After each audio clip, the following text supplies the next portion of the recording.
On March 4th, 1908, a fire tore through the Lakeview School in Collinwood, Ohio. When it was over, 172 students, 2 of their teachers, and 1 rescuer were dead.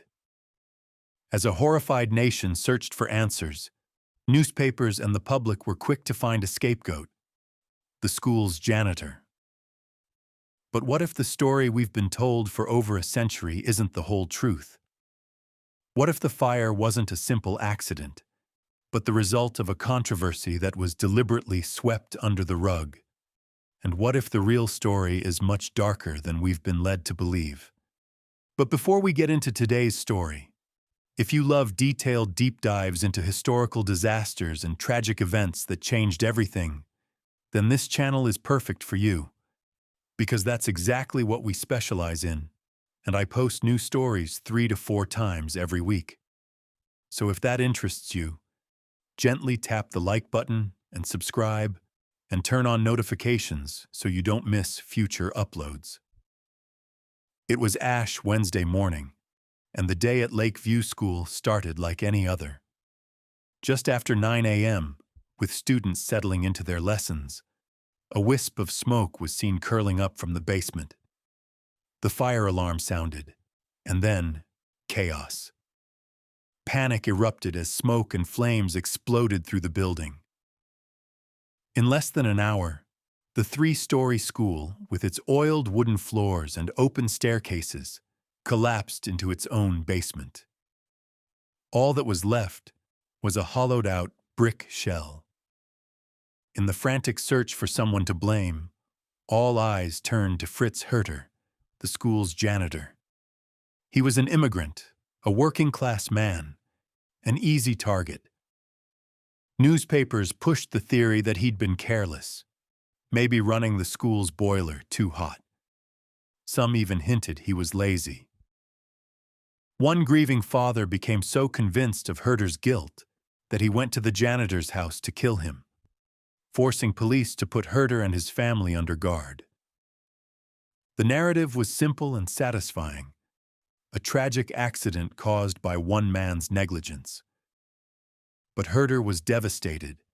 He'd been badly burned trying to rescue children and had lost 3 of his own in the blaze, watching helplessly as his daughter Helena was consumed by flames.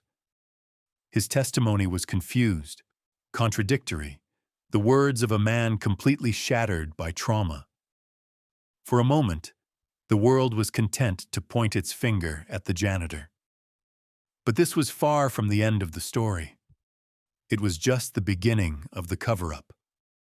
The first official crack in the janitor theory came from the coroner's inquest.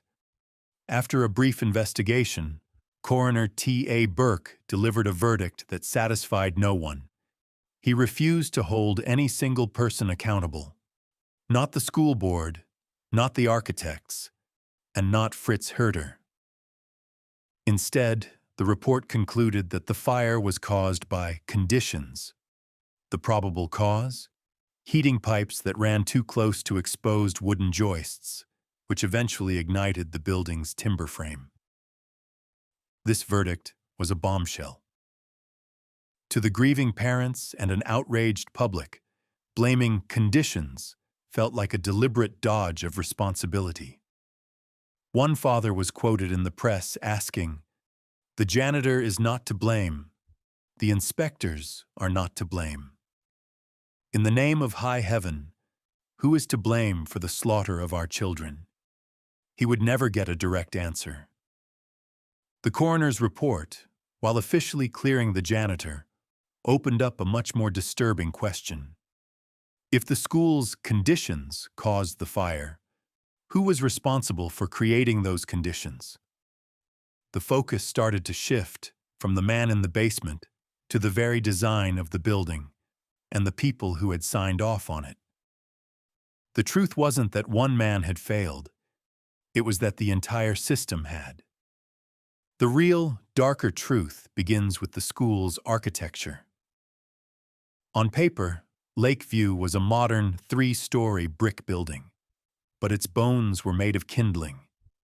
The entire interior was built with wood, including highly flammable yellow pine joists and floorboards that were routinely oiled. This common practice turned the floors into a massive fuel source for the fire.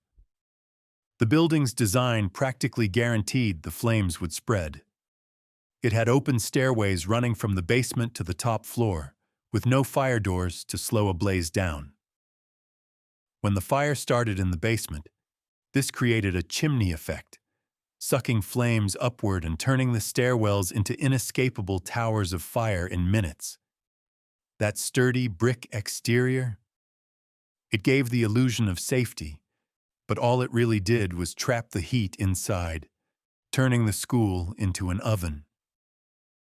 But the most damning flaw was the escape routes. The school had only two main exits. The fire started directly under the front stairs, blocking that exit almost immediately. This forced hundreds of panicked children to run toward the single rear exit. And it was here that a deliberate design choice turned a desperate escape into a death trap. You might have heard a myth that the doors swung inward, trapping the kids. That's not actually true. The exterior doors did open outward, as required by law. The real problem was more subtle. The hallway leading to those doors had been narrowed by partitions to create a small vestibule for coats. This created a horrific bottleneck. As children surged toward the exit, they got wedged in this narrow space. They tripped, fell, and piled on top of one another, forming a wall of bodies over 6 feet high, just feet from freedom. Rescuers could hear their screams, but were powerless to untangle the pile. Every single one of these flaws, the wooden interior, the lack of fire doors, the open stairwells, the narrowed exit, was a conscious decision. The school's architect, John Eisenman, later admitted, "If I was asked to design a school building now, I would not design one after the same plans as Lake View." He explained that the Collinwood School Board had tried to save every cent on construction. The school wasn't just an accident waiting to happen. It was a fire trap built by officials who prioritized cost-cutting over the lives of children. Blaming the janitor wasn't just wrong. It was convenient. In the days that followed, Collinwood was a village consumed by grief. Funerals were held for days. Surviving students acted as pallbearers for their classmates. 19 of the victims were so badly burned they couldn't be identified and were buried together in a common grave.